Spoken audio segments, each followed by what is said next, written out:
कर रहे थे, जिसको लिखा है हेनरी जेम्स ने। इसको लिखा है 1880 में और 1881 में इसको पब्लिश किया गया था। The portrait of a lady. इसके अंदर एक लेडी है, नाम है इज़ाबेल आर्चर। इज़ाबेल आर्चर जो है वो अमेरिका से इंग्लैंड आई है, चूँकि हमारा राइटर जो है वो भी अमेरिका से इंग्लैंड गया था, तो उसकी भी लाइफ ऐसे ही गुजरी है। तो इज़ाबेल आर्चर जो है वहाँ पे मतलब अपनी आंट मिसेस टॉशट और मिस्टर टॉशट के पास रह रही है। उसका कज़न है रैल्फ और वो उससे बहुत मोहब्बत करता है, मतलब उसको घुमाता है। अल्टीमेटली इसकी एक फ्रेंड आती है, उस रिपोर्टर होती है हेनरिटा स्टैकपोल। ये उसके साथ बड़ी अटैच हो जाती है और ये रैल्फ और ये इज़ाबेला ये सारे लंदन घूमते हैं। ये उसको घुमाता है रैल्फ इन दोनों को एंजॉयमेंट के लिए, इनको लंदन दिखाता है। उसके बाद हम देखते हैं कि लॉर्ड वारबॉर्टन जो है इसको प्रपोज करता है, ये उसको भी रिजेक्ट करती है और she want to enjoy her life. लेकिन एंजॉयमेंट के साथ साथ हम देखते हैं कि लास्ट में ये किस बंदे के साथ इसकी सेटलमेंट हो जाती है कि जो बिल्कुल इसकी केमिस्ट्री जिसके साथ मैच नहीं करती। वो इसको जस्ट एज ए आर्ट ही समझता है, जैसे कि वो खुद एक आर्टिस्ट है, तो वो इसको भी एज ए आर्ट ही लेता है और इसको क्या करता है, इसको बिल्कुल इसका ख्याल नहीं रखता। ये एंजॉयमेंट करना चाहती थी, घूमना चाहती थी, वो इसको एक हाउस वाइफ बना के रख देता है। अब यहाँ पे मैडम मर्लिन जो है ये टास्क लेती है, ये क्या करती है, इस बेला को की सेटिंग करती है किसके साथ, गिलबर्ट ऑसमंड के साथ। ऑसमंड एक एजेड बंदा है, पहले मैरिड है, उसकी एक बेटी भी है और लोगों को इंट्रोड्यूस करवाता है कि ये जो पेंसी मेरी बेटी है ये क्या है, ये मेरी वाइफ की जब डेथ हुई थी तो ड्यूरिंग मतलब जब इसकी बर्थ हुई थी तो मेरी वाइफ की डेथ हो गई थी। हालांकि वो इलिजिटिमेट रिलेशन में है मैडम मर्लिन के साथ। मैडम मर्लिन जो है ये चाहती है कि ये मेरी बेटी का फ्यूचर बहुत अच्छा हो जाए, तो जो इसकी सारी दौलत है वो गिलबर्ट ऑसमंड जो है वो किसी तरीके से इससे ले ले। तो वो इसकी अंडरस्टैंडिंग करवाती है कि ये नोबल इंसान है, ये बड़ा अच्छा इंसान है, ये कोई आर्टिस्ट है, इसने पूरी दुनिया घूमी है, तो ये इसकी बातों में आ जाती है। वैसे भी ये ज़्यादा मैच्योर होता है, तो जब ये इसकी बातों में आती है तो ये इससे शादी कर लेता है और ये इसको ले जाता है रूम। अब ये रूम में रह रहे हैं, इटली का कोई इलाका है। अब रूम के अंदर होता क्या है कि इस रूम के अंदर ये इसको फॉलो करते हुए, मतलब ये भी इसको चेज़ करता है, ये भी जब इसको प्रपोज करता है तो ये इसको रिजेक्ट कर देती है और ये कहता है इस प्रपोजल को बिल्कुल माइंड नहीं करता। यानी लॉर्ड वारबॉर्टन जो है वो कहता है कोई बात नहीं, अगर वो मुझे लाइक नहीं करती तो कोई बात नहीं। ये इसको बिल्कुल यानी फील नहीं करवाता और इसकी लाइफ से एकदम एक साइड पे हो जाता है। अब इसकी बेटी जो है पैंसी जो है ये भी नौजवान है, यंग है, और गिलबर्ट जो ऑसमंड जो है अब ये चाहता है कि पैंसी की शादी जो है वो बड़ी अच्छी जगह पे किसी लॉर्ड के साथ हो।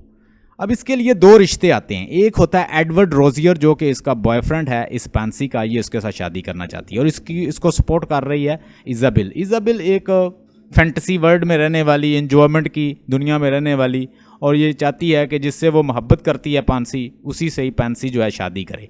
लेकिन इसका फादर जो है गिलबर्ट ऑसमंड चाहता है कि मेरी बेटी शादी करे इस लॉर्ड वारबॉर्टन से। लॉर्ड वारबॉर्टन भी अपना प्रपोजल इसकी तरफ भिजवाता है, लेकिन लॉर्ड बॉर्टन जो है सिर्फ इंटरेस्टेड है इसमें, चूँकि इसने पहले भी इसको प्रपोज किया था तो इसने रिजेक्ट किया था। तो ये किसी तरीक़ा से क्या कर रहा है, ये चाहता है कि ये इसको अप्रोच करे। लेकिन ये जानती है कि ये सिर्फ मुझे ही लाइक करता है, तो ये मेरे लिए अप्रोच कर रहा है पैंसी को। ये इसके साथ पर्सनल मीटिंग अरेंज करती है। वो कहती है कि ये दोनों आपस में प्यार करते हैं, तो तुम इसमें क्यों बन रहे हो रुकावट। तो ये उसको जानती है, तो लॉर्ड बॉर्टन को ये समझाती है, तो लॉर्ड बॉर्टन जो है वहाँ से चला जाता है। इसके ऊपर मतलब पैंसी और एडवर्ड रोजियर के लिए रास्ता साफ हो जाता है। तो इसके लिए गिलबर्ट ऑसमंड जो है वो बहुत नाराज़ होता है और सार मैडम जो मैर्लिन है, ये दोनों जो हैं इसको कोसते हैं कि तुमने अच्छा नहीं किया, तुमने हमारे हाथ से इतना अच्छा रिश्ता जो है लॉर्ड बॉर्टन का जो है वो तुमने हाथ से गवा दिया है। हमारा रिश्ता जो है वो इतना अच्छा रिश्ता आया था और तुमने वो क्या किया, ख़राब कर दिया है। अब ये पैंसी और एडवर्ड रोजियर के लिए रास्ता साफ है, ये दोनों आपस में शादी कर लेते हैं और इसमें ये बहुत ज़्यादा नाराज़ होता है। अब होता यूँ है कि उसी दौरान इसे पता चलता है कि इसका जो कज़न रॉल्फ है जो कि किडनी का मरीज़ है, उसकी वो मतलब अबाउट टू डेथ बेड है।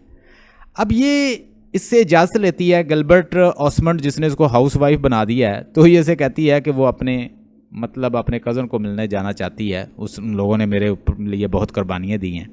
ये उसको रोकता है कि तुम हरगिज़ उसे मिलने नहीं जाओगी। अब होता यूँ है कि रैल्फ जो है ये इसको डिसओबे करके ये चली जाती है, मतलब रोम से आ जाती है, इटली से आ गई इंग्लैंड, और ये रल्फ के पास आ जाती है, रल्फ का ख्याल रखती है, यानी हो रल्फ की डेथ हो जाती है। और यहाँ पे जानने वाला है ये अमेरिकन गैस्पर भी, ये भी अफसोस के लिए यहाँ पे आता है। अब इसको इसके सारे हालात का पता है, और ये अमेरिकन गैस्पर जो है, ये गुडवुड जो है, इसका ताक़ब करते हुए यहाँ पे आता है इंग्लैंड। तो ये रल्फ की जब अफसोस करने आता है तो ये से कहता है कि तुम मेरे साथ भाग चलो, लेट्स हैव अ अलॉपमेंट, चलो तुम मेरे साथ भाग चलो।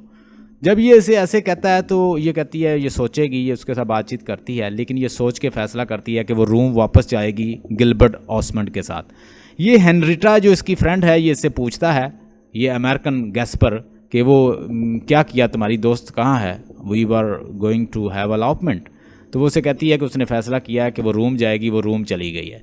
तो यहाँ पे एक साइकोलॉजी को दिखाया गया कि किस तरह एक औरत जो है वो क्या ख्वाब देखती है और अल्टीमेटली किसके साथ अपनी ज़िंदगी बसर करने लग जाती है। यानी इंसान की एक इसे कहते हैं साइकोलॉजिकल रियलिज़म। इसने एक साइकोलॉजिकल रियलिज़म आपको दिखाई है।